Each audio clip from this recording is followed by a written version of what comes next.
mashallah. Apni zabani. Good morning, Ricky. How are you? Good morning, Nadia. How are you? You are amazing, I must say. Thank you very much. You survived for 71 days in an environment where I think people wouldn't even make it for 4 days or 5 days. No, I was very lucky. I was very lucky.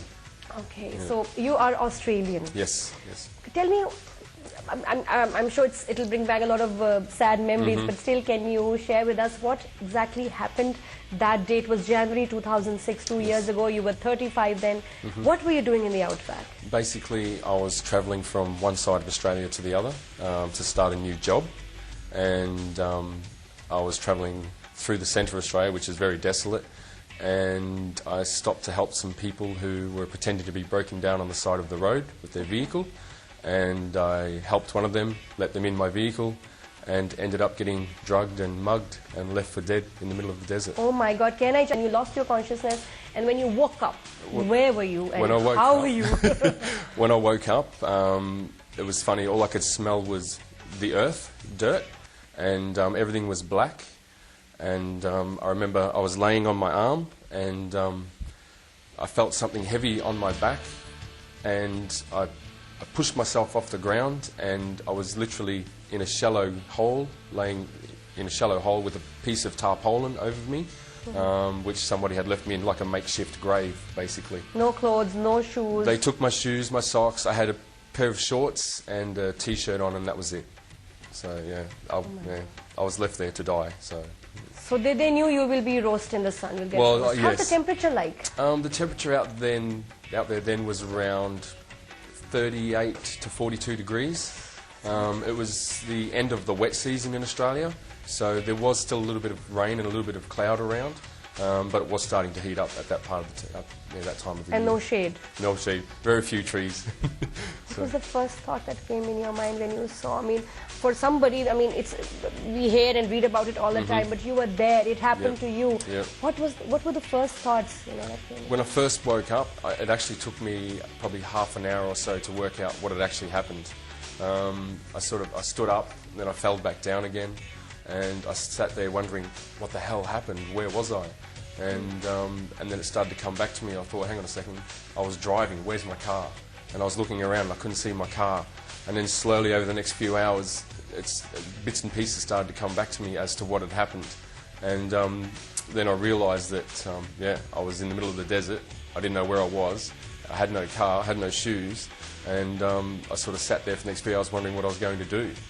And I got up, and there was a bit of a hill off in the distance, so I sort of walked towards the hill first to climb on top of the hill to see if I could see any roads or see if I could see my car. Tell us a bit about this desert. How big is this? How large is this? And if you go by foot, how many days can you cover it in? Okay, if you had to go by foot, it would probably take you a week to walk across it. And you should have good supply of water and food. Yes, food, water, shoes. By car it takes 1 day अगर आप उस desert को एक कोने से दूसरे कोने में से तय करें. लेकिन इनके पास ना खाना ना कुछ तो. Oh my God. So, but you managed to cover half of the distance in 70 I ended up walking approximately 90 kilometres. Now, when I say walking, I actually found a seasonal creek, a seasonal river at that point in time, and I actually floated downstream for about half a day, maybe about 6 or 8 hours all up. So I walked about 84 kilometres and I floated through in a river for about 6 kilometres. And I managed to find a road which I walked down a road and came to a cattle station in the middle of the Northern Territory, which this cattle station was 2,500 kilometres square. So that sort of gives you an idea of the size of one of the properties out there. Oh my God. Yeah. And nobody there. Nobody. Nobody goes there. As even I said, for it was the end of the dune drive or something like that. Not this time of the year. This particular time of the year, a lot of the roads are wet and washed out. So even the station hands and the station people don't venture out much during the wet season because you just get bogged in your car. So they wait for. कोई इंसान उस अरसे में उन दिनों में कोई जाता ही नहीं उस desert में तो. Okay, then you started walking. You know, first day you had hope. Oh, yes, I can make it. I can do it. The first few days, every day that I woke up, I thought today was the day that I would find something, find a house, find a road or a car, or today's the day that somebody will be driving down the road and they will find me. For the first couple of weeks, I never thought that I was going to be out there for any length of time. I actually thought every day that I woke up, today was the day I was going to be found. The biggest problem is if you're stuck in a situation like this, the food and water, obviously. Yes. The water kills you Yes. first, lack of Yes. water, and then the food. How did you survive? Okay. When was the first time you got hungry, really hungry? The really hungry was probably about 6-7 days into it. And water? Water, okay. I didn't have any water for the first 2 days, so I actually had to drink my own urine. Which Oh my God. is For the first 2 days you were very drinking your own unpleasant. urine. My very God. unpleasant. If you have to do it, I suggest you let it cool down first. Okay. It's not very, it doesn't taste very nice. But then on the afternoon of the second day, I actually saw some rain clouds off in the distance, and I headed towards those round clouds. I missed the rain, but it left a few pockets of water in amongst the rocks, and so I actually had a little bit of a drink through the rocks and stuff like that, where the water had pooled.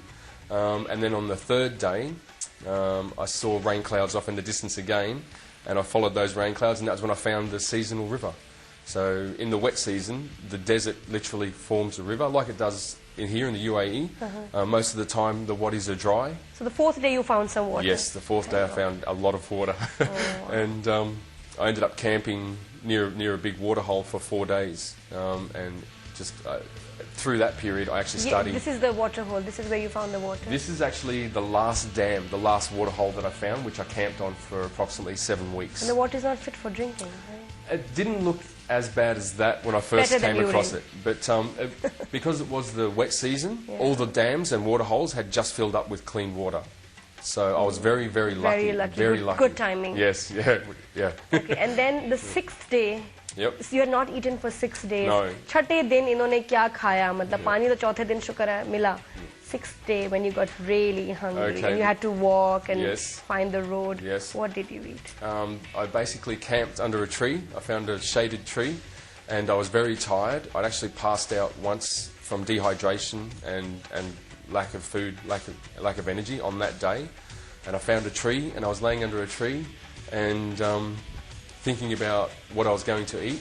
And a little lizard, about this long, came running past me, and without even thinking, I just went bang, and hit him on the head. And I picked him up, and he was dead. So I put him on a stick, and I sat him out in the sun, and I let him dry out for about 2 hours, and then I peeled as much skin as I could off him, and that was the first thing I ate. Sick. Yeah. And then after that, I started to eat a few different types of vegetation in the area. I started to try different types of plants and things like that. Right. If it tasted okay, I ate it. If it didn't, I just spat it out. And that was basically how all my food source started. So over the next few days after that, I started trying different insects. It's insects. Yep. Grasshoppers, caterpillars, stick insects. I tried one cockroach, which I don't recommend to anybody. I put it in my mouth and it came out quicker than it went in. It was disgusting, disgusting. Cockroach has no meat. No. Nothing. It's just. But you never know. Maybe it does taste good. So you had to try.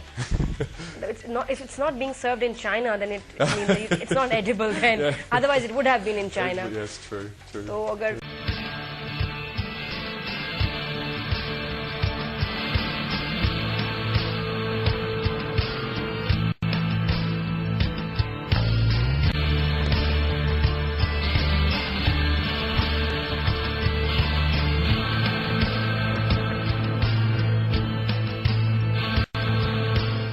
she's just concerned, how one can survive without water. And then, it's so dangerous. You have to walk and find your way out, but you can't move far from the water. No, exactly right. And that was You the can't problem. walk, you can't go. That was a lot of the problem I faced. Every time I found water, the first thing that crossed my mind is, if I leave, where will be my next drink, so to speak? Where will I find water next? And nothing to carry some water with you. So it was a gamble. Every time I left one place that had water to try and walk to find my way out, I was taking a risk that I might not find water again. So, yeah. Okay, what about this first camping? The first humpy that you made for yourself. Yep. एक shelter कह सकते हैं, this first shelter. The first shelter was, I found like the very first one that I made, or The first one. the very first shelter that I made.